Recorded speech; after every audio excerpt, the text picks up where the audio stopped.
नमस्कार मित्रांनो, जर तुमचे स्वप्न पोलीस होण्याचे असेल, तर तुमच्यासाठी एक आनंदाची बातमी आली आहे. महाराष्ट्र सरकारने पोलीस व कारागृह शिपाईसाठी 15,631 रिक्त पदांची भरती करण्यासाठी मान्यता दिली आहे. तसेच पोलीस होण्यास इच्छुक विद्यार्थ्यांसाठी ही सुवर्ण संधी आहे.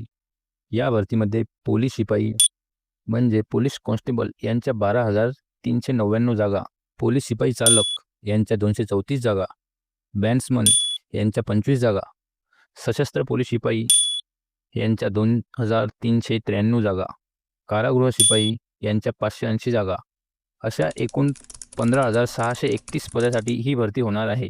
या भरतीमध्ये परीक्षा शुल्क हे ओपन कॅटेगरीला ₹450 आणि रिझर्व्ह कॅटेगरीला ₹350 एवढे राहणार आहे. या भरतीसाठी 12वी उत्तीर्ण विद्यार्थी अर्ज करू शकतात. तसेच या भरतीसाठी वयोमर्यादा ही सामान्य प्रवर्गासाठी 18 ते 28 वर्ष आणि मागासवर्गीयांसाठी शासकीय नियमाप्रमाणे सूट राहील. यामध्ये नोकरीचे ठिकाणे संपूर्ण महाराष्ट्र राज्यभर राहणार आहे. तसेच निवड प्रक्रिया ही लेखी परीक्षा आणि शारीरिक चाचणी या 2 टप्प्यामध्ये होणार आहे.